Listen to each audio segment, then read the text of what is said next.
Nah, kalau 1 Korintus pasal 7 itu mulai dari pasal 5 berhubungan dengan moral, ya. Bahkan pasal 6 itu bagaimana hal yang begitu tegas Paulus mempermasalahkan orang yang percaya, mempermasalahkan saudara-saudaranya ke pengadilan. Dan itu 1 Korintus pasal 6 menjelaskan dengan tuntas. Lebih baik kita rugi daripada kita mempermasalahkan Tuhan dan membawa persoalan kita ke pengadilan. Kenapa? Karena kedudukan kita terlalu tinggi. Kita akan menghakimi dunia ini, bahkan kita akan menghakimi malaikat-malaikat. Bagaimana mungkin kita nggak bisa menyelesaikan persoalan kita sesama orang percaya? Nah, itu pasal berapa? Nah, pasal 7 itu bagaimana persoalan tentang pernikahan, perceraian, pernikahan kembali, ya. Itu kita sudah bahas. Lalu sekarang pasal 8 itu bicara tentang kebebasan. Sampai pasal 10, kemerdekaan orang Kristen. Dan khusus hubungannya dengan makanan, dan lebih konkret lagi, makanan yang hubungannya dengan penyembahan berhala. Ya, ini sangat penting sekali karena ini sangat konkret. Kita orang percaya berasal dari dunia timur, itu masih banyak mistik-mistik.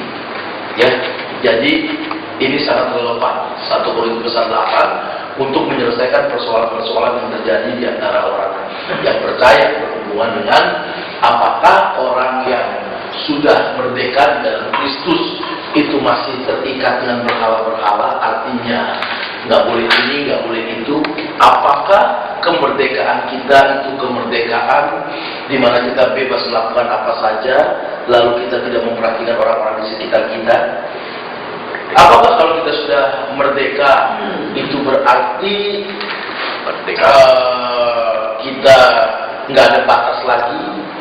Atau banyak orang Kristen justru belum merdeka, masih terikat dengan banyak-banyak hal, peraturan-peraturan yang tidak memahami, karena yang dipakai oleh Paulus dalam bagian ini pengetahuan, yang tidak memiliki pengetahuan, sehingga masih terikat dengan banyak peraturan-peraturan yang menempatkan diri tidak sebagai orang yang bebas, yang merdeka. Ya, rupanya mereka juga bertanya tentang persembahan berhala. Hal ini berkaitan dengan kemerdekaan Kristen. Jadi 1 Korintus pasal 8 sampai pasal 10 ayat 33 ini bicara tentang kemerdekaan Kristen. Nah, persoalannya berhubungan dengan penyembahan berhala, yaitu makanan lebih khusus lagi. Nah, persoalan yang terjadi pada zaman itu ada perbedaan pendapat antara orang Kristen mengenai daging persembahan berhala. Nah, ini dia konteks, ya. Nah, selalu kalau kita ingin mengerti Alkitab, kita harus tahu konteksnya. Jadi konteksnya adalah bagaimana di jemaat Korintus ada persoalan antara satu jemaat orang Kristen dengan satu jemaat, ya, orang Kristen di situ yang punya pandangan yang berbeda berhubungan dengan makanan yang telah dipersembahkan kepada berhala. Boleh dimakan atau tidak? Nah, berhubungan dengan persoalan itu ada 3 perbedaan antara orang Kristen satu dengan Kristen yang lain. Perbedaan yang pertama, makan di kuil-kuil. Apa boleh orang Kristen makan di kuil? Acara-acara umum atau acara sosial seringkali diadakan di kuil atau balai pertemuan di Korintus. Boleh nggak orang Kristen masuk ikut acara itu? Lalu yang kedua, berbelanja di pasar. Di pasal 10:25. Karena kalau belanja di pasar, ya, secara khusus pasar daging namanya, nah itu berarti semua barang-barang itu sudah dipersembahkan kepada berhala. Bolehkah kita belanja barang-barang itu sebagai orang yang sudah percaya? Ya, sering daging yang dijual pasar sering dipersembahkan dulu kepada dewa-dewa. Nah, itu latar belakangnya. Nah, kalau orang tidak memahami ini, sehingga dia akan cenderung memahami berdasarkan pikirannya. Nah, karena itu, supaya kita tidak memahami berdasarkan pikiran kita harus masuk dulu dalam suasana 1 Korintus. Keberadaan 1 Korintus. Yang ketiga, diundang makan bersama-sama temannya yang tidak percaya. Nah, kalau kita disediakan makanan, diundang oleh orang yang tidak percaya, boleh nggak kita makan? Pasti malam Imlek banyak orang pertanyaan kepada saya tentang ini. Saya jawab dari 1 Korintus pasal 10. Pak gimana nih Pak? Kita ada persoalan ini Pak, lagi dia siapin makanan. Ini boleh dimakan nggak Pak? Saya hanya jawab sikat Dre. Pak, sikat Dre apa? Nanti kita selesaikan persoalannya di 1 Korintus. Gitu? Masih lebih dibungkus. 2 prinsip yang tersangkut. Mari kita baca ayat 1 sampai 3 1 Korintus pasal 8 ya. Kita baca sama-sama. 2, 3. Tentang daging persembahan Allah kita tahu, kita semua mempunyai pengetahuan. Pengetahuan yang demikian membuat orang menjadi sombong, tetapi kasih membangun. Jika ada seorang menyangka bahwa ia mempunyai sesuatu pengetahuan, maka ia belum juga mencapai pengetahuan sebagaimana yang harus dicapainya. Tetapi orang yang mengasihi Allah, ia dikenal oleh Allah. Ya, pengetahuan di sini itu adalah orang yang percaya kepada Kristus, sudah memahami kebenaran itu, sudah memahami kasih karunia Allah, sudah memahami jati dirinya di dalam Kristus. Itu artinya pengetahuan di situ. Artinya orang yang imannya kuat. Nah, orang yang tidak memiliki pengetahuan itu adalah orang yang percaya masih latar belakang Yudaisme, masih latar belakang kekafiran, penyembah berhala, tapi dia menjadi orang Kristen. Nah, sehingga dia belum punya pengetahuan dalam tanda kutip. Nah, ini yang terjadi benturan. Kalau sudah baca kitab Roma dengan jelas memakai istilah orang yang imannya kuat dengan orang yang imannya lemah. Ya, nah, orang yang imannya lemah makan sayur-sayuran saja. Nah, itu kalau konteksnya Roma pasal 14 sudah. Ya, kalau sudah tidak memahami itu berbahaya. Ya, orang yang imannya lemah makan sayur-sayuran. Pernah baca itu? Iya. Nah, ini hampir sama konteksnya. Nah, jadi kalau saudara pahami itu, yang disebut orang yang imannya lemah adalah dalam, coba kita baca dulu ayatnya, sejajar ya, Roma 14 ayat 2, karena banyak orang bingung dengan ayat ini ya, dari ayat 1.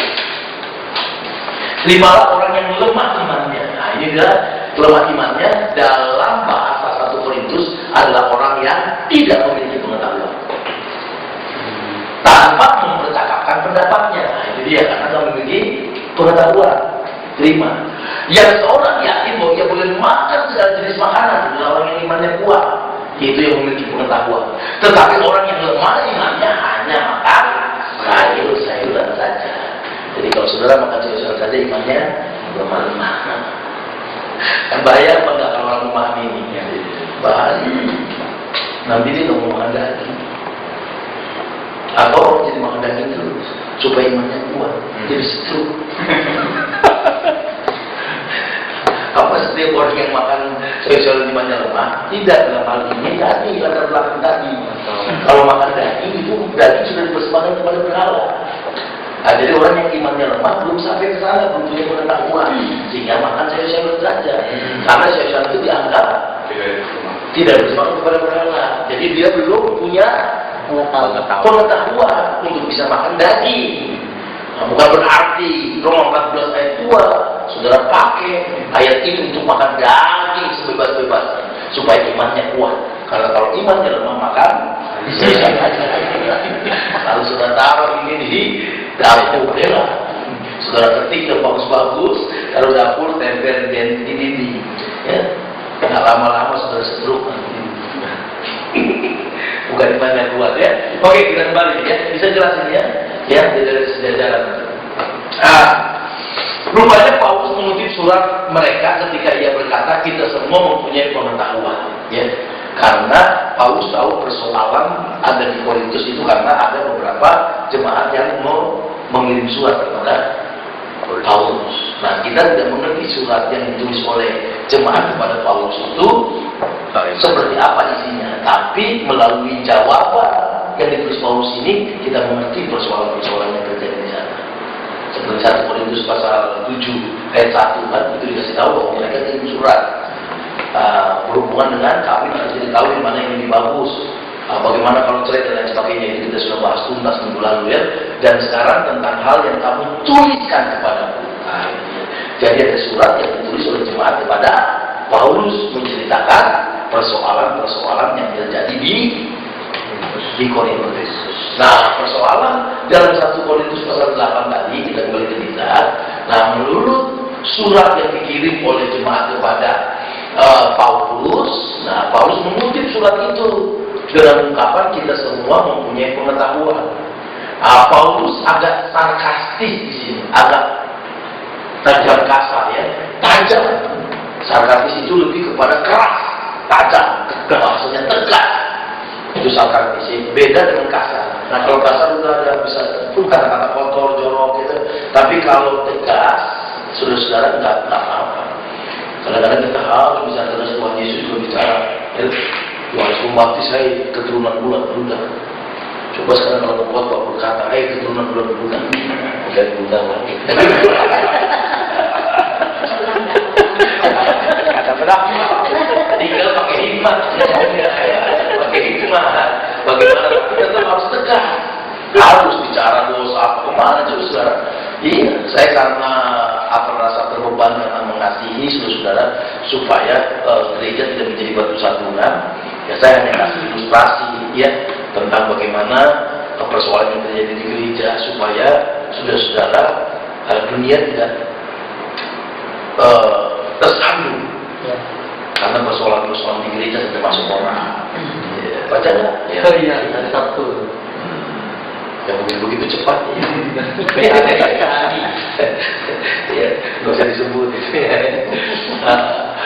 Itu sudah dibahas di dalam 1 Korintus 16.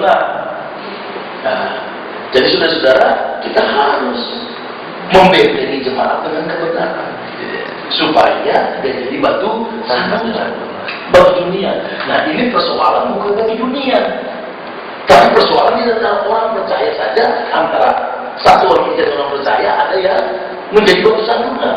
Nah bagaimana ini diselesaikan? Ini dia Paulus dengan tegas secara sarkastis tajam, karena kemudian dia berkata bukan semua orang yang mempunyai pengetahuan ini. Jadi dia tegaskan dalam ayat 7 mereka seperti GR bahwa mereka semua dalam ayat 1 merasa punya pengetahuan. Tapi dalam ayat 7 Paulus katakan tidak semua di dalam jemaat yang memiliki pengetahuan. Artinya apa? Banyak yang imannya masih lemah, banyak yang belum memahami kebenaran, itu pengetahuan itu. Tapi ada orang yang memiliki pengetahuan tapi tidak memiliki kasih. Nah Paulus juga menyerang mereka yang punya pengetahuan, tetapi bertindak berdasarkan pengetahuannya tanpa melihat orang-orang di sekitar yang tidak memiliki pengetahuan, sehingga dengan pengetahuan mereka menjadi batu sandungan karena tanpa kasih. Nah ini yang dibahas bagian berikutnya ya. Di sini Paulus mengumpulkan 2 prinsip, yaitu ini yang tadi saya jelaskan. Satu, pengetahuan membuat orang menjadi sombong. Jadi orang-orang yang merasa imannya kuat karena sudah memahami kebenaran jadi sombong. Yang tadi sikat belas semua, tetapi tidak memahami orang-orang di sekitarnya. Karena dia memiliki pengetahuan, dengan pengetahuan itu jadi batu sandungan. Walaupun kita punya pengetahuan, kita harus punya kasih, karena kasih membangun. Itu ayat 3. Ya, pengetahuan bisa menjadi batu sandungan kalau tanpa kasih. Tapi kalau kasih tanpa pengetahuan juga itu bisa jadi kebodohan. Nah, jadi bagaimana supaya kita nggak jadi batu sandungan? Kita harus punya pengetahuan. Tapi pengetahuan kita bukan membuat kita jadi sombong dengan tidak memperhatikan sekitar kita. Tapi pengetahuan kita harusnya membawa kita bertindak bagaimana supaya orang tidak tersandung. Ya. Nah, prinsip pengetahuan mengajar kebebasan. Kita baca ayatnya 4-6. Tentang hal makan daging persembahan berhala, kita tahu tidak ada berhala di dunia dan tidak ada Allah lain daripada Allah yang esa. Inilah pengetahuan. Jadi kalau orang memahami kebenaran, sebenarnya tidak ada berhala bagi saudara bisa lagi percaya. Berhala itu bergantung sikap kita. Berhala itu bukan pada zatnya. Tapi karena kita menempatkan itu jadi berhala, jangankan berhala dalam bentuk sembahan. Alkitab aja bisa saudara jadikan berhala. Uang bisa jadikan berhala.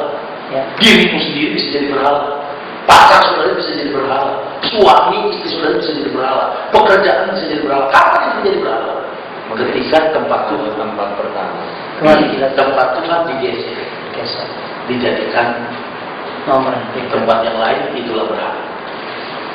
Nah makanya Paulus berkata berkata, sebenarnya kita yang punya pengetahuan tidak ada berhala di dia. Dan tidak ada Allah lain daripada Allah yang Esa. Jadi kalau kita memahami Allah yang Esa, sebenarnya tidak ada berhala. Nah, orang yang tidak memiliki pengetahuan itu yang membuat jadi berhala. Jadi kita yang punya pengetahuan tidak ada berhala. Makanya tadi bahasa saya tidak baik. Kenapa? Karena bebas. Nah, nanti kita lihat selanjutnya ya. Nah, sebab sungguh pun ada apa yang disebut Allah dalam tanda kutip ilah, dewa-dewa, baik di surga maupun di bumi.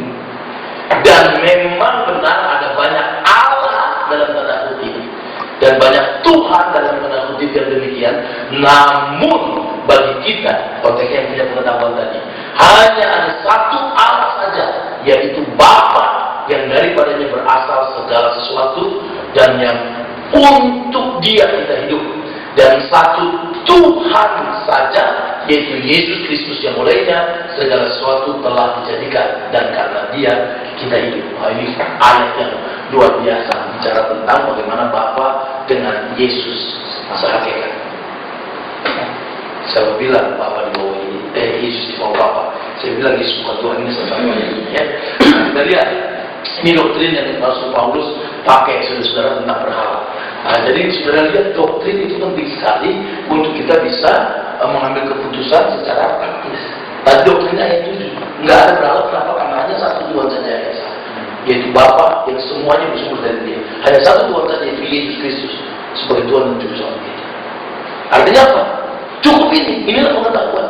Nah, kalau sudah punya pengetahuan ini, tidak ada sesuatu yang membuat kita saudara-saudara memberhalakan. Karena kita sudah tahu siapa Allah kita, Allah yang esa dalam Bapa, Anak dan Roh Kudus. Ya. Nah, pengetahuan mengajar kita bahwa tidak ada berhala. Jelas? Jadi kalau kita memahami Allah dengan benar, tidak ada berhala. Yang membuat ada berhala adalah orang yang tidak memiliki pengetahuan. Kalau saudara memahami kebenaran, adalah kebenaran menyembah Allah yang benar esa, tidak ada berhala. Berhala itu bagi siapa? Bagi yang memiliki pengetahuan. Makanan dipersembahkan berhala jadi berhala. Banyak Allah-Allah mereka. Itu yang dimaksudnya. Nah, kenapa ada berhala bagi yang memiliki pengetahuan? Karena ada satu Allah saja. Maka berhala itu palsu, bukan Allah. Jadi Allah itu berarti tidak ada berhala. Yang lain bukan Allah. Itu yang ngerti maksudnya. Tidak ada, karena Allah itu esa. Berarti tidak ada yang lain yang perlu kita sembah. Berarti tidak ada berhala bagi mereka yang memiliki pengetahuan. Tapi bagi mereka yang memiliki pengetahuan, banyak Tuhannya, banyak Allahnya, itulah berhala. Itu yang dimaksud. Nah, karena tidak ada berhala, maka tidak dapat mempengaruhi daging. Jadi kalau kita memiliki pengetahuan, saudara-saudara, karena daging berhala, daging di situ daging yang nanti menjadi persoalan bisa dimakan apa enggak, yang sudah dipersembahkan berhala.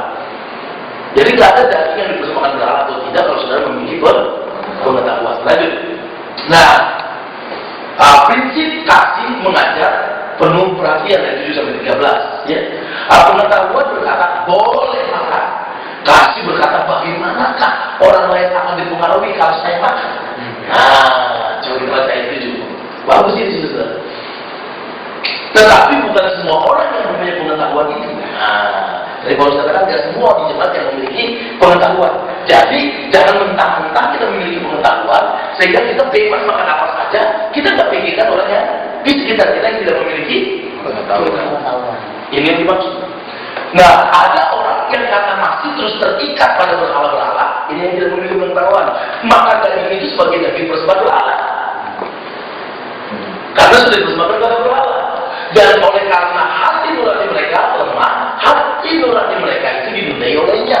Nah, sehingga dia merasa bersalah, dia merasa berdosa kalau dia makan daging yang sudah dipersembahkan kepada berhala. Bisa ditangkap ini? Lanjut ayat yang ke-8. Makanan tidak membawa kita lebih dekat kepada Allah. Ini yang memiliki pengetahuan. Saudara dengan makan tidak membawa saudara tambah rohani, dengan tidak makan tidak membawa saudara tidak rohani.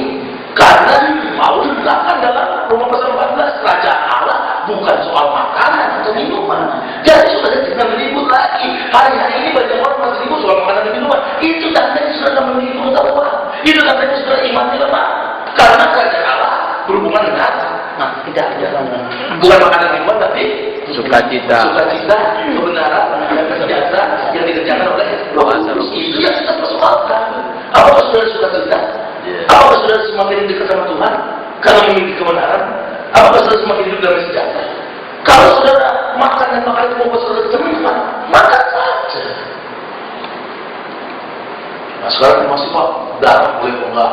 Itu pertanyaan. Ini saudara, itu sudah ketinggalan. Kalau itu yang harus kita persoalkan, harus kita pahami kenapa? Karena banyak orang-orang di sekitar kita yang belum memiliki pengetahuan.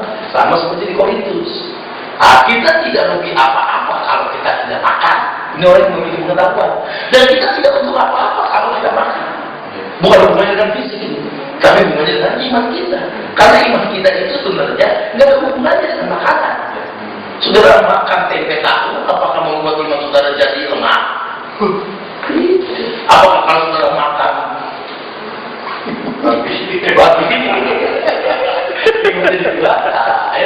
nah, tetapi jagalah, ini dia semua ini harusnya pengetahuan dengan kasih ya.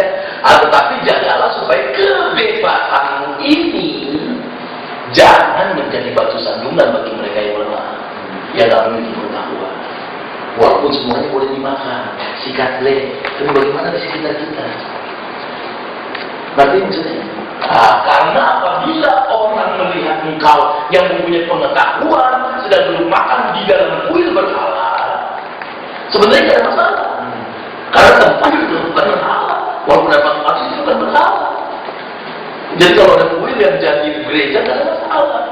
Nggak usah pakai dibersih-bersihkan, pakai haji-hajian. Bukankah orang yang lemah hati nuraninya itu dikeluarkan untuk makan daging bersama berhala? Masalahnya itu. Jadi orang yang lemah imannya melihat kita di kuil-kuil walaupun tidak ada masalah, tapi kan bagi dia masalah. Waduh, sama aja dong. Dulu aku belum bertobat di situ, dia udah bertobat di sini. Nah gitu, itu yang lemah imannya maksudnya. Jelas, dengan cara demikian orang yang lemah, yaitu saudaramu, yang untuknya Kristus telah mati menjadi binasa karena pengetahuan. Jadi jangan mentang-mentang memiliki pengetahuan sehingga saudara tidak lihat orang sekitar. Jadi kita harus lihat dengan yang saya lakukan ini, orang diberkati atau enggak. Orang dibuatkan atau enggak, atau orang tersandung. Kalau orang tersandung lebih baik tidak usah makan. Lebih baik tidak usah makan. Jika engkau secara demikian berdosa terhadap saudara-saudaramu dan melukai hati nurani mereka yang lemah, engkau pada hakikatnya berdosa terhadap Kristus. Karena itu apabila makan menjadi batu sandungan bagi saudaraku, Paulus mengungkapkan dirinya sebagai teladan. Aku untuk selama-lamanya tidak akan mau makan daging lagi. Saudara jangan hanya kutip intro. Lihat Paulus sudah mau makan daging lagi. Kita lihat. Gak ngerti konteksnya. Lihat Paulus nggak mau makan daging lagi. Lihat. Supaya aku jangan menjadi batu sandungan bagi saudaraku. Saudara pakai ayat ini, saudara makan daging. Padahal salah. Paulus ngomong ini dalam rangka apa? Dalam rangka kalau dia makan daging jadi batu sandungan, dia ambil keputusan untuk selamanya dia makan dagingnya. Kenapa? Dia hanya ingin beritahu bahwa pengetahuan jangan membuat orang tersandung. Tapi pengetahuan harus dibagi dengan kasih. Kenapa? Karena Kristus itu sudah mati, itu dia. Ya, ayat 11 tersana. Dengan jalan demikian orang yang lemah, yaitu saudaramu yang untuknya Kristus telah mati menjadi binasa karena pengetahuan kita. Yesus terlalu mahal darahnya untuk menembus manusia yang berdosa. Nah karena makanan kita rela. Saudara-saudara, orang tersandung yang Yesus sudah mati gitu. Terlalu mahal. Jadi lebih baik nggak makan daging daripada orang tersandung. Nah saudara bayangkan ayat 13 ini kalau lepas dari konteks. Wah, bener karena itu bila makanan menjadi batu sandungan bagi saudaraku, aku untuk selama-lamanya tidak akan mau makan daging lagi. Seolah-olah Paulus bertobat dari makan daging. Ini penting konteks, ini pentingnya emansipkan situasi pada waktu itu. Ya, jadi satu ayat nggak boleh dibahaskan dengan ayat yang lain, satu kalimat nggak boleh dibahaskan dari ayatnya. Ya, dan ini ungkapan terus banyak orang sekarang satu ungkapan diambil. Ya, kalau bicara yang lain, itu dibicarakan firman atau pandangannya. Nanti buat saksi pengalamannya. kelihatannya tidak bisa. Dan herannya, ya seperti ini, justru cuma senang. Harus manis. Lain manis. Kenapa? Motivator latar belakangnya, pakai lucu-lucu. Tapi yang menggali, aduh, orang bilang Pak pusing, Bapak kita udah pusing di jalan, pusing di kantor, Bapak di gereja bikin pusing lagi.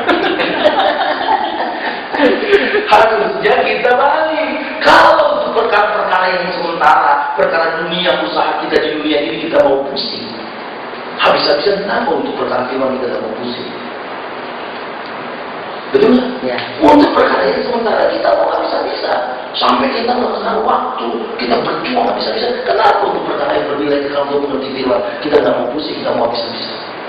Jadi jemaat harus dibiasakan supaya jemaat akhirnya rela memberikan waktunya yang terbaik, yaitu berpikir fokus, bukan hanya mengenal ringan, supaya dewasa. Makanya sekarang saya sejahtera sekali. Ya, di gereja saya buat program, saya buat minggu pertama, minggu kedua, minggu ketiga, itu mulai dari kitab Kejadian. Baru Kejadian pasal 1 ayat 1, udah 2 kali. Saya baru membahas pada mulanya. Besok saya menjawab tentang Allah menciptakan. Kata Allah menciptakan terus. Itu awal-awal pasti orang berkata dulu. Ya, tapi saudara, udah orang mulai bergairah. Mulai SMS, mulai kasih tahu, ayo, karena ini khotbahnya mantap, ya kan? Sampai rektor itu datang, rektor SDI Jakarta, saudara dari Surabaya datang 2 kali terus sama keluarganya. Dan minggu ini dia bilang, pas saya datang lagi, pokoknya selama Surabaya saya datang. Kenapa? Karena dia sudah dewasa. Artinya itu merupakan kebutuhan. Nah, kita harus ciptakan sampai orang merasa bagaimana firman itu kebutuhan. Bukan sekedar hanya menyenangkan hatinya, menyenangkan telinganya, ya kan, berhubungan dengan usahanya. Itu hal-hal yang dipakai iblis untuk membawa saudara kelihatannya senang, tapi sudah kehilangan yang esensi. Benar banget. Dan ini yang terjadi akhir-akhir ini. Makanya banyak orang kesenimannya kritik. Udah lama jangan kritik begitu. Kenapa? Karena batuannya juga sama. Bukan menggugat.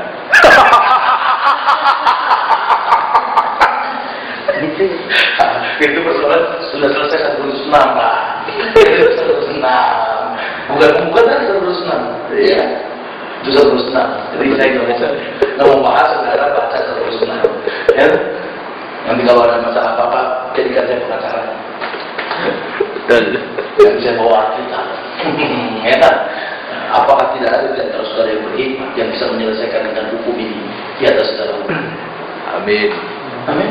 Ya, nggak ikut MBS soalnya. Ya, nah, jadi saudara, pengetahuan berkata boleh makan. Kasih berkata bagaimana orang lain akan dipengaruhi kalau saya makan. Dengan saya makan, bagaimana pengaruhnya terhadap iman orang di sekitar saya? Itu yang sudah pertimbangkan. Satu, ada yang tidak mengetahui atau tidak memiliki pengetahuan, ayat 7 tadi. Ada yang keluar dari agama penyembahan berhala dan percaya kepada Yesus Kristus, bertobat dari orang kafir, tetapi dalam pikiran mereka berhala itu tetap ada. Kalau mereka makan daging yang dipersembahkan kepada berhala, mereka ingat akan semua kebiasaan lama yang telah mereka tinggalkan. Daging itu merupakan simbol akan agama lama, dan bagi mereka daging itu najis, maka mereka merasa bersalah kalau mereka makan itu. Ada dari jemaat masih seperti ini karena tidak memiliki pengetahuan. Sehingga saudara yang memiliki pengetahuan, kalau ada orang seperti ini lebih baik tidak berjamaah. Tetapi bukan berarti saudara kita kebebasannya dibelenggu, tidak, tapi karena kasih. Karena kasih. Nah, lalu ada 8, menggunakan atau tidak menggunakan kebebasan. Ya, kalau kita bebas melakukan sesuatu tidak berarti bahwa kita harus melakukannya. Karena ada kasih. Karena kita harus lihat proses kita. Kita tidak menjadi budak kepada kebebasan. Sekali merdeka, merdeka sekali. Sampai tidak ada batasannya, itu maksudnya. Tidak ada untung kalau makan atau tidak makan tadi. Kita dapat menggunakan kebebasan kita untuk tidak makan juga. Jadi kalau saudara bebas merdeka, tidak harus selalu makan. Karena kebebasan itu bisa membuat kita untuk tidak makan. Jadi makan atau tidak makan, saudara-saudara kita menggunakan kebebasan kita. Kalau kebebasan itu tidak makan, kenapa? Karena ada orang tersandung. Bukan berarti kalau kita tidak makan, kebebasan kita nggak dibelenggu, bukan. Tapi karena kita bebas untuk makan, itu berarti juga kita bebas untuk tidak makan. Daripada orang tersandung, kita tidak makan. Kita sedang menggunakan kebebasan kita karena kasih. Kebebasan dapat membinasakan saudaramu. Inilah yang membuat kita tidak menggunakan kebebasan itu. Dan itulah kebebasan yang kita sedang lakukan ketika kita tidak makan. Ya, karena apa? Ada orang yang binasa. Karena saudara kita yang melihat kita yang sedang makan daging bersama dengan Allah akan dikuatkan untuk makan juga, sedangkan dia masih merasa bahwa itu salah. Karena melihat kita yang memiliki pengetahuan makan, padahal dia merasa bahwa dulu waktu dia belum bertobat dia makan di situ. Jadi kalau dia ikut makan berarti dia merasa bersalah. Karena dia pengetahuannya masih di situ. Nah itu yang dimaksud. Nah maka kebebasan kita untuk menguatkan orang lain untuk berdosa. Jadi kalau kita makan, kita mendorong orang untuk berdosa dengan dia makan ini. Itu yang dimaksud. Ada 3 bahaya bagi saudara yang lemah. Pertama, hati nuraninya terganggu, merasa bersalah. Kedua, dia merasa bersalah. Pertama itu. Lalu dia dijatuhkan karena digodain untuk berdosa. Jadi dia jatuh karena dia merasa dia sudah melakukan hal yang tidak berkenan. Lalu yang ketiga, mungkin dia akan binasa. Kenapa? Sebenarnya karena dia belum memahami kebenaran itu. Tapi akhirnya apa? Akhirnya dia merasa bahwa sama aja kekristenan. Sama aja, dulu saya kafir, ya makan di situ, makan daging. Sekarang saya sudah percaya, makan daging juga sama aja. Apa bedanya? Akhirnya dia tidak jadi pengikut Kristus yang benar. Itu yang dimaksud binasa. Ngerti maksudnya? Ya. Nah. Ada yang mungkin akan menyeleweng karena ia dikuatkan untuk melanggar. Ini dia yang tadi saya binasa. Dia melanggar hati nurani sehingga ia tidak menyerahkan dirinya kepada Kristus. Jangan lupa bahwa dalam jemaat ada yang disebut saudara, ya, harus saudara tanda kutip, tetapi belum percaya kepada Kristus, belum dilahirkan kembali. Inilah berarti yang belum memiliki pengetahuan. Kemungkinan ada di antara mereka belum dilahirkan kembali. Tetapi ada bahaya juga bagi mereka yang punya pengetahuan. Bahayanya apa? Satu, ia berdosa terhadap saudara-saudaranya dengan melukai hati mereka. Makanya Paulus menyebut salah, tidak makan untuk selamat. Lalu ia berdosa terhadap Kristus. Kenapa? Ayat 11. Kristus itu sudah mati bagi mereka yang lemah imannya. Bagaimana mungkin saudara membuat dia kembali kepada iman yang lama? Karena saudara makan yang menurut konsep mereka bahwa itu adalah penyembahan berhala. Dan kita mendorong orang untuk melakukan penyembahan berhala karena pengetahuannya belum sampai ke sana. Nah, jadi dia harus yang menjadi pertimbangan kita. Ya, jangan mentang-mentang saudara. Ya. Nah, Kristus mati ganti dia yang masih lemah, tetapi kamu yang kuat tidak rela memakan daging, itu makanan bagi dia yang lemah. Ini merupakan kontras yang besar. Kita harus rela juga untuk menyerahkan kebebasan kita bagi dia yang lemah. Kalau ini terjadi dalam persetujuan seperti ini konsepnya, ini bukan hanya makanan saja. Nanti penerapannya ini bisa berlaku untuk seluruh aspek kehidupan. Bagaimana yang kita lakukan itu bukan boleh atau tidak boleh, bukan berdosa atau tidak berdosa. Apakah yang saya lakukan ini menjadi berkat bagi orang? Ini berlaku dalam seluruh aspek hidup. Kalau sudah punya mentalitas seperti ini dalam bekerja, apakah luar biasa? Jadi kita melakukan sesuatu bukan karena takut, tapi kita melakukan sesuatu karena memahami kebenaran dan kita mau melakukan kebenaran karena kasih. Jadi di kantor, apapun yang kita lakukan bukan masalah boleh apa enggak, tapi harus bisa berkat. Jangan-jangan kalau saudara lakukan itu orang lain tersandung. Nah, sama ini prinsipnya bisa dipakai, ya. Nah, ini korban kecil dibandingkan dengan jiwa. Artinya kalau saudara tidak mau berkorban untuk makanan saja, apalagi jiwamu dikorbankan, gitu loh. Ya, saudara-saudara kita, ya. Kalau kita tidak mau berkorban untuk makanan supaya dia tersandung, bagaimana mungkin kita mau mengorbankan jiwa kita? yang kecil lagi tidak melakukan. Makanan aja, wah bisa lapar, ya. Biar daripada nggak makan, biarin aja dia salah sendiri. Banyak praktisi seperti ini, Mas. Kata batu sandungan dalam bahasa Yunani menggambarkan pelatuk jerat. Ya. Pelatuk jerat artinya seperti ranjang. Pemicu. Ya, pemicu. Ya, pemicu. Mungkin lebih tepat analoginya seperti ranjang. Kata batu sandungan di situ. Maka yang membuat orang ditangkap dalam jerat, terjebak, adalah sama dengan yang membuat orang berdosa. Jadi saudara melakukan sesuatu dan orang lain jadi berdosa karena sudah melakukan ini lagi jerat. Jadi sama berdosanya mereka yang melakukan dosa karena saudara yang mendorong mereka berdosa. Itulah batu sandungan di situ. Jadi kita memasang jerat bagi dia. Kita sudah tahu kalau kita lakukan ini, dia akan berdosa. Tetapi kita tetap lakukan. Nah, pengetahuan kita membahayakan. Kenapa memasang jerat bagi orang lain yang tidak memiliki pengetahuan? Bisa tangkap ini? Ya, jadi kita jangan memasang jerat. Paulus tidak mempersembahkan kebebasannya karena ada orang yang tersinggung atau tidak senang, tapi ia rela untuk tidak menggunakan kebebasannya kalau kebebasan itu membuat saudaranya berdosa. Jadi bukan dislike, like atau dislike bukan. Jadi dia tidak melakukan bukan karena kalau saya nanti melakukan orang tidak senang, atau kalau saya melakukan orang nanti senang. Jadi dia melakukan sesuatu bukan untuk menyenangkan orang, tapi untuk menyenangkan Tuhan. Bagaimana untuk menyenangkan Tuhan? Yaitu dengan apa yang dilakukan dia bisa pastikan bahwa orang di sekitarnya tidak menjadi berdosa karena apa yang dia lakukan. Amin. Ya, minggu depan kita masuk pasal 9. Mantap ya? Keren kan? Luar biasa.